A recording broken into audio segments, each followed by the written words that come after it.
أنتجتها مصالح وزارة التعليم العالي والبحث العلمي بالتنسيق مع مصالح الديوان الوطني للخدمات الجامعية. ركزنا من خلالها في هذا البرنامج السنوي للسنة الجامعية 2024-2025 على العنصر البشري من مسؤولي مصالح الأنشطة بالتكوين، لأن رأينا بأن التكوين ينمي مهارات موظفينا وإطارتنا لمصالح النشاطات. كانت أول دورة تكوينية اليوم في مجال المسرح، الأيام التكوينية للمسرح، نالت شرف الطبعة الأولى مديرية الخدمات الجامعية تيزي وزو وسط. نشكرها على هذا التنظيم وعلى احتضانها لمثل هذه الدورة. هناك دورات تكوينية أخرى لفائدة مسؤولي مصالح الأنشطة على مستوى الجامعات وعلى مستوى المديريات الخدمات الجامعية، وبالتوفيق للجميع وشكرا. أعوذ بالله من الشيطان الرجيم. بسم الله الرحمن الرحيم. الحمد لله رب العالمين الرحمن الرحيم ملك يوم الدين إياك نعبد وإياك نستعين اهدنا الصراط المستقيم صراط الذين أنعمت عليهم غير المغضوب عليهم ولا الضالين. المصباح في زجاجة، الزجاجة كأنها كوكب دري يوقد من شجرة مباركة زيتونة لا شرقية ولا غربية يكاد زيتها يضيء ولو لم تمسسه نار.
في هذه الدورة التكوينية الأولى في مجال تأطير العمل المسرحي التي تنظمها مديرية الخدمات الجامعية تيزي وزو وسط بالتنسيق مع الديوان الوطني للخدمات الجامعية ومديرية الحياة الطلابية بوزارة التعليم العالي والبحث العلمي، وكذا جامعة المولود المعمري والمسرح الجامعي والكاتب ياسين بتيزي وزو. وهذا تجسيدا للبرنامج السنوي 2024-2025 المتعلق بالأنشطة العلمية والثقافية والرياضية التي استطردته مديرية الحياة الطلابية بوزارة التعليم العالي والبحث العلمي والديوان الوطني للخدمات الجامعية، والمتزامن مع 700 الثورة التحريرية المباركة. يسعدنا أن نرحب بكم في هذا اللقاء الذي يعكس التزامنا المشترك بتطوير المجال الثقافي والفني في المؤسسات الجامعية. إن المسرح يعد من أهم الوسائل التي تعزز من التعبير الفني والإبداعي، ويشكل منصة تفاعلية بين الطلبة لتبادل الأفكار والخبرات. ومن خلال هذه الدورة التكوينية نطمح إلى تعزيز قدرات الطلبة في تأطير العمل المسرحي وتزويدهم بالمعرفة والمهارات اللازمة لتنظيم وإدارة الأنشطة المسرحية في محيطهم الجامعي.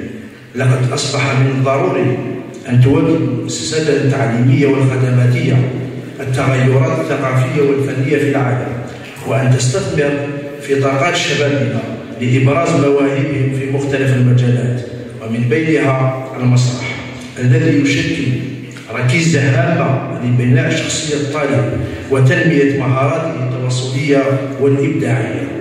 أدعوكم جميعا من هذا المنبر للاستفادة من هذه الفرصة القيمة والتفاعل مع المحاضرين والزملاء لتبادل الخبرات والانتفاع من هذا اللقاء الذي نأمل أن يكون بداية لتطوير عمل مسرحي متكامل في مؤسساتنا الجامعية. وفي الختام أتمنى لكم دورة تكوينية مثمرة وناجحة، وأن تخرجوا منها بأفكار جديدة وإبداعات تساهم في إثراء الساحة الثقافية الجامعية. شكرا لكم والسلام عليكم ورحمة الله وبركاته.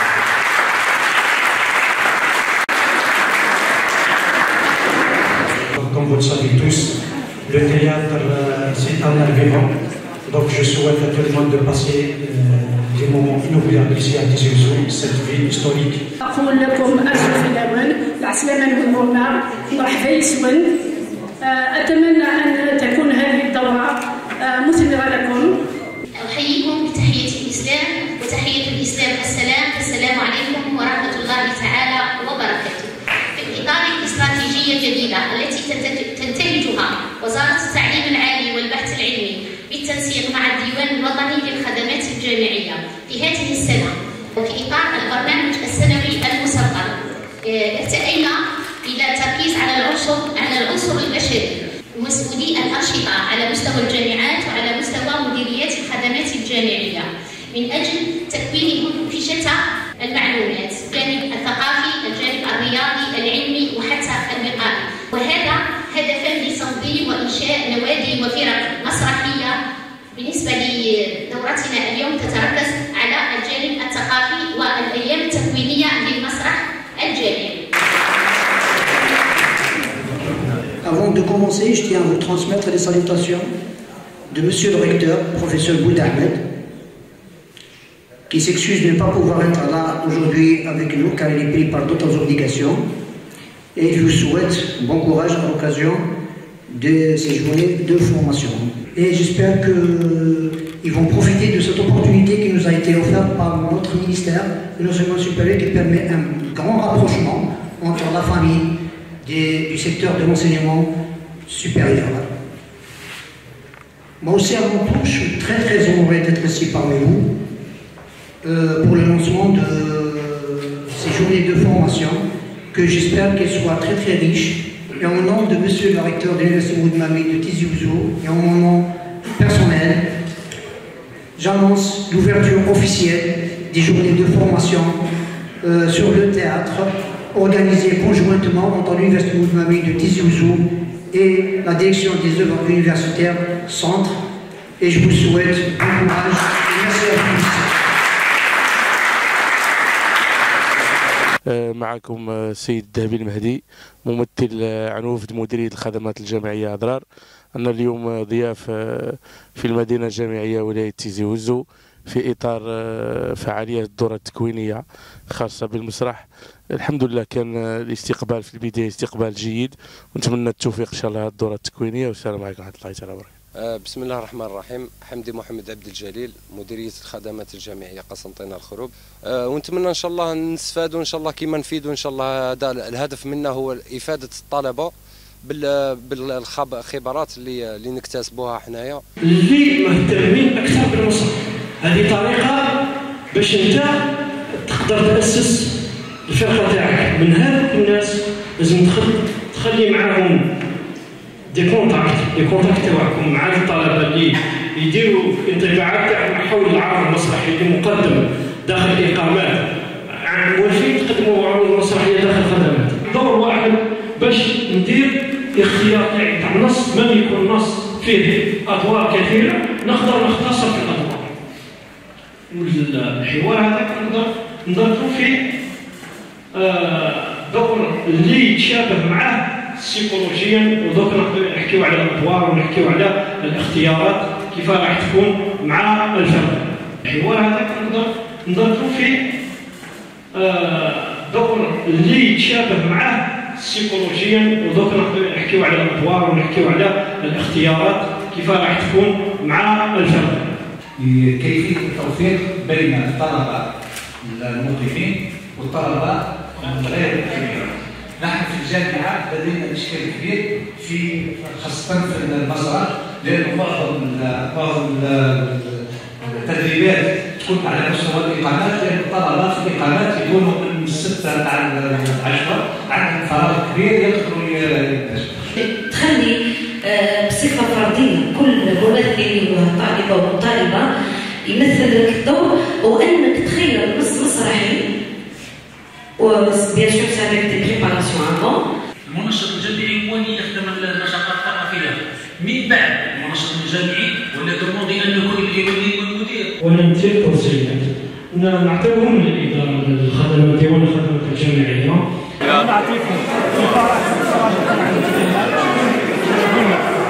تأسيس الفرقة المسرحية في الوسط الجامعي، التعامل مع الفرقة المسرحية والغيابات والبرامج الخاصة بكل الطلبة، أي كيف التعامل مع كل هذه الظروف الجامعية التي لا تتوافق مع الظروف الجمعيات الثقافية أو أي إطار آخر، وهي ظروف متميزة عن بعضها الأخرى، وكيف التعامل مع كل هذه النقائص أو كل هذه التميزات.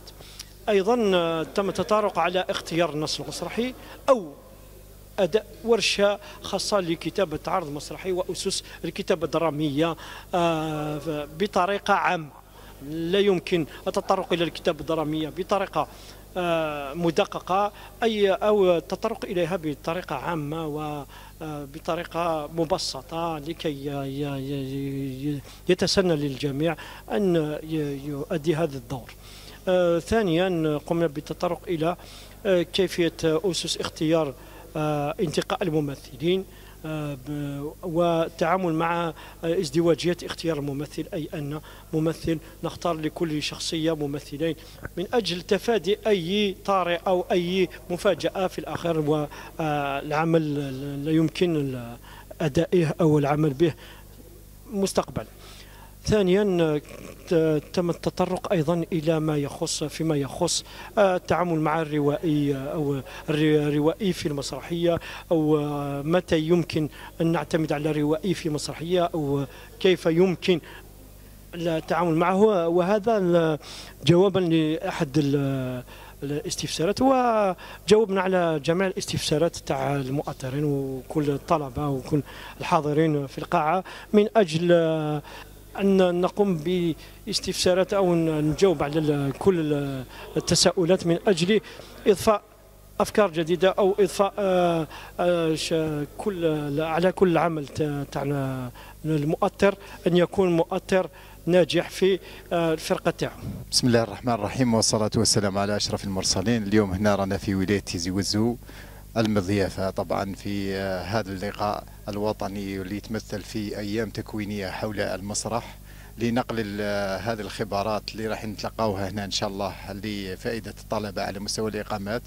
أنا معكم سليم سعد والعقون يوسف، ممثلين مديرية الخدمات الجامعية بالجلفة. ميدوكالي فاطمة الزهراء، ممثلة عن المركز الجامعي عبد الحفيظ بوصوف ميلا. جينا هنا لحضور الدورة التكوينية المنظمة من طرف مديرية الخدمات الجامعية تيزي وزو. وصلنا لقينا ترحاب جيد جدا من طرف موظفي مديرية الخدمات، يعطيهم الصحة، وإن شاء الله تكون دورة ناجحة ونستفادوا منها إن شاء الله وننقلوا منها يعني الخبرة هذه ولا الشيء اللي راح نستفادوا منه إن شاء الله ننقلوه للجامعات والمراكز الجامعية وين نخدموا إن شاء الله نطبقوه. الحوار هذا نضربوا فيه دور اللي يتشابه معه سيكولوجيا، ودوك نقدروا نحكيو على الادوار ونحكيو على الاختيارات كيف راح تكون مع الفرق. نخيروا عروض مسرحيه ما فيهمش بزاف ادوار، ولا كاين فيهم ادوار يختصروا الادوار. في الحصة المسائية سيكون التطرق على أهم مراحل إخراج عرض مسرحي، أو بطريقة مبسطة وبطريقة تقوم تسهل المؤطرين وتسهل التعامل مع الوسط الجامعي بكل مقوماته وبكل مميزاته، والعمل على إنتاج عرض مسرحي صالح وعرض مسرحي جدير بأن يعمل في إطار جامعي وفي إطار نخبوي أو ألا وهو الطالب الذي يعتبر نخبة المجتمع. وسنقوم بإعطاء تفاصيل تأدية تحليل العرض المسرحي، النص المسرحي، تقمص الأدوار، التعامل مع الإخراج، السينوغرافيا وأسس الفن المسرحي ككل.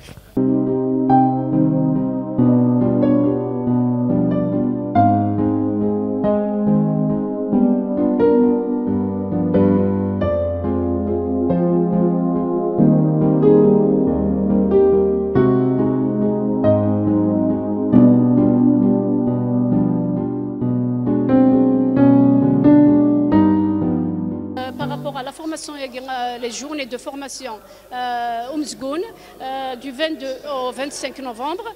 نفرح سيسن أكيد دونك أدنفك وذمي l'université ماشي داين ظن كان كذا l'université اللي ريش par le programme أطاس نخدم ذاكي يورونا لي زيتوديون نكوني ما دكش من لي زيتوديون la rentrée universitaire دي قرايه après vers la fin de l'année نخدم شي لي زاكتيفيتي تستعرفون شي طاح après les examens donc تورا مزقون نسادر لا روندوني دي تمدا ان شاء الله vers la fin de décembre vers la mi décembre سمحي لي اكو نديين لي زاكتيفيتي نظن durant l'année اطاس يخدم لي زيتوديون نسا لي بيس تياترال اما داكي دي مدوحه اما دي تمدا اما دي حسناوه نسا أطاس les étudiants يسان le don l'université ذم كان القراية ils vont se divertir داكين هذيك السن يهموا من سنه هذيك السن تاعكم في القرايه. معكم رئيسة مصلحة النشاطات العلمية الثقافية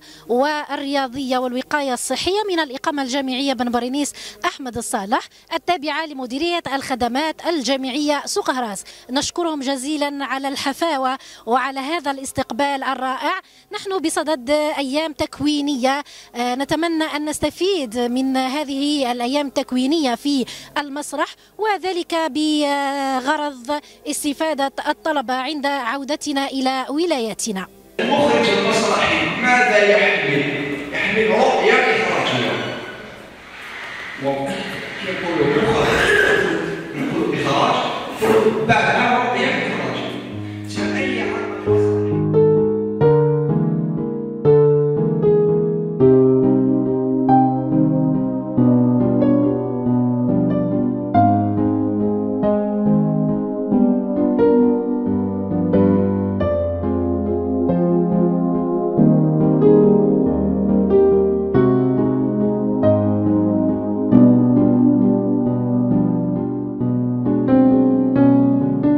زول فلاون يدون اسماعيل ودحمان سيكا قلا نرزا دار ذاكي غرادو تيزي وزو السونتر ايوا كان انا ملال لي زيتوديون ذوي ذي حملنا حريشه كينو مزكون من 58 ولايات الجزائر محسوبه اني شبحان ذا نشتاقا ملال داطاس تاع عمر تمورث ذاكي تيزي وزو ايوا كان انا هضره في مزكون ايوا كان اسنفك خاصولا كان خاصولا ما يعني يوميا انا يوبس ماشي ذاين ماشي ذاين يقدم لا محسوب السياره كان اللي يتسنى سنتلفكيا سان يونيتي جينيرال افهم مزكون امشي زمان سالين تاع مزكون داخل داخل لونيفرسيتي محسوب خدمه يتسن دي بوان كيكا محسوب مثل غاز في التياتر يونيفرسال لا ليسونس دو تياتر امشي يجي نرنا مزكوني وكان يلحق دروانس الوساقيه اللي غيتسن في كازن اين يحوج النثنيه وكنا سهلين في مسكونين داخل l'université.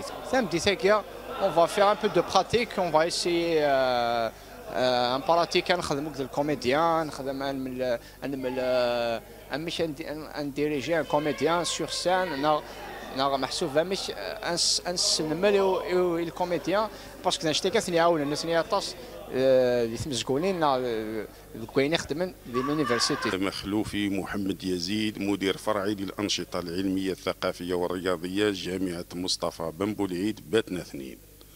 حضور تاعنا اليوم باش نشاركوا في التظاهرة هذه خاصة بالمسرح الجامعي كممثل لجامعة باتنا. نشكر جامعة تيزي وزو على الاستضافة الطيبة ونتمنى إقامة طيبة إن شاء الله، ونتمنى أيضا هذا اللقاء يكون ثري نفيد به الطلبة والجامعة ويكون في إطار التبادل الجامعي المستمر. سميرة ممثلة عن مديرية الخدمات الجامعية غرداية. نحن الآن متواجدين بمديرية الخدمات الجامعية تيزي وزو. شكرا على كرم الضيافة وحفاوة الاستقبال. إن شاء الله نستفادوا من هذه المبادرة التكوينية ونوصلوا الرسالة للطلبة. السلام عليكم، معكم رعاش محمد رضوان ممثل عن المدرسة العليا للأساتذة ورقلة. استضافة كانت ما شاء الله، إن شاء الله نستفادوا من هذا التكوين الأيام التكوينية إن شاء الله باه نقدموا الأفضل للطلبة تاعنا إن شاء الله. Les premières journées de formation sur le théâtre organisées conjointement par l'Université Moudmamri de Tizi Ouzou et la direction des œuvres universitaires Centre Ces journées rentrent dans le cadre du planning, du programme organisé par le ministère de l'Enseignement supérieur et de la Recherche scientifique au profit des étudiants. Ces journées se veulent une journée au profit, bien sûr, des responsables des activités au niveau de l'enseignement supérieur, ce qui va permettre, bien sûr, un meilleur accompagnement à tous nos étudiants pour la promotion des activités, que ce soit culturelles, sportives ou scientifiques. Bien sûr, je profite de cette occasion pour inviter les étudiants, pour qu'ils ne se limitent pas uniquement à la pratique sportive. Je leur dis que même les activités culturelles, que ce soit la sous-direction des activités culturelles au niveau de l'université, ou bien les services, les différents services au niveau des DOU ou des résidences universitaires sont ouverts à vous. C'est pour vous accompagner justement, pour vous permettre bien sûr de pratiquer le théâtre, de rentrer dans tout ce qui est cinématographique, du dessin, de la musique. Et c'est ce qui va permettre quand même un épanouissement de nos étudiants au niveau des campus, au niveau des résidences. Nous connaissons par rapport au théâtre universitaire, ماذا بينا نكون les étudiants تسداوي نكون داكي نتيزيوزو ويفنا ربي نغال le théâtre parce que le théâtre ساكن داين الهان il développe les capacités mentales des étudiants. Donc inchallah يا ربي نسيوض ما chaque résidence تسيوض تخدم تشقو فين ومزقون. اما ذاين يعني لي جورني ناسيونال اما 19 مي اني ذا قلق ليتيديون il va marquer sa présence par rapport à cette date historique. اني ذا ليتيديون يجا لي كولينس pour rejoindre les مجاهدين وماكي. دونك اما ذا 1 نوفمبر ذاني لا قادي تشقو فين ومزقون تخدم لي زيتيديون par rapport à cette date historique اما 5 جويي. دونك كنجبد شويه من الناس كوين نديري. دونك يسوينا ان شاء الله نعوض la résidence à Tsaouda Tsaouti Chkofino Mzgoun Sent, and même elles vont participer dans d'autres villes. أنيذا أدفكن تفوذ إيجرزن وأدفكن تليماجي إيجرزن et le théâtre universitaire.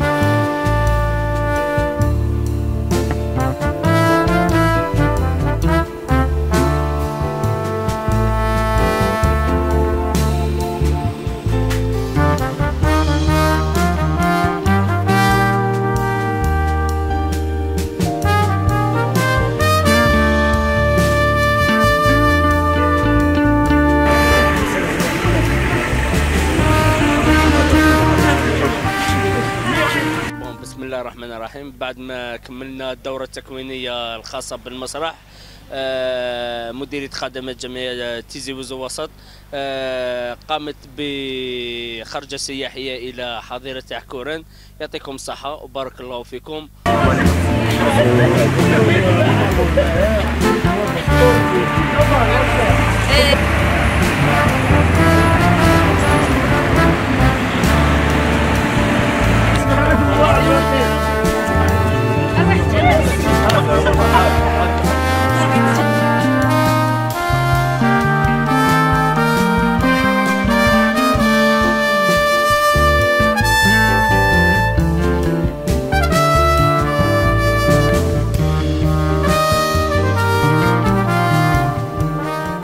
نظمت مديرية الخدمات الجامعية تيزي وزو وسط جولة سياحية إلى الحظيرة الوطنية كورن، أين كانت جولة جد رائعة. أشكر جميع القائمين والفاعلين على هذا النشاط، وخاصة مدير الخدمات الجامعية لتيزي وزو وسط.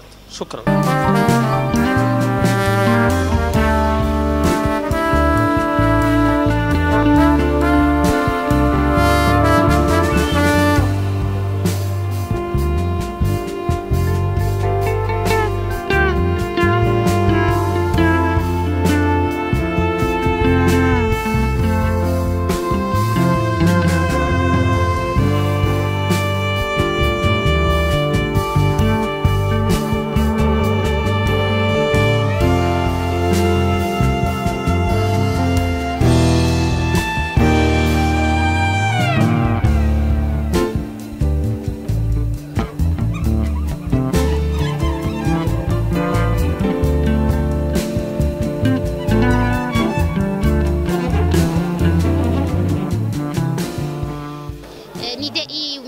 التوعوي هذا لكل طلبة المقيمين والغير مقيمين على مستوى سواء المدينة الجامعية تيزي وزو وعبر القطر الوطني هو المشاركة الفعالة في كل البرامج التي تنظمها مديريات وجامعات الخدمات الجامعية والجامعات كذلك من أجل ترقية. الهدف هو ترقية وتفعيل وتطوير الفعل والعمل الثقافي والنشاط العلمي والرياضي في الوسط الجامعي.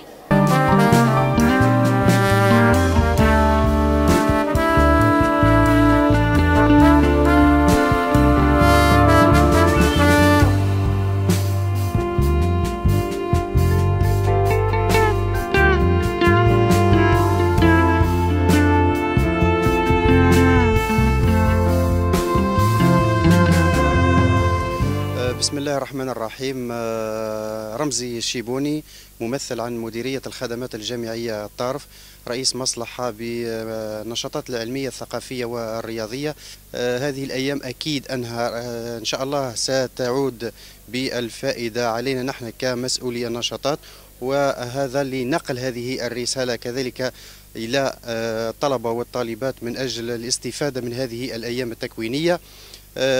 حقيقة نشكر كل إطارات وعمال وموظفين هنا بهذه الإقامة على حسن الضيافة والاستقبال، وأقول لهم شكرا جزيلا، وإن شاء الله تكون أيام تكوينية في المستوى المطلوب.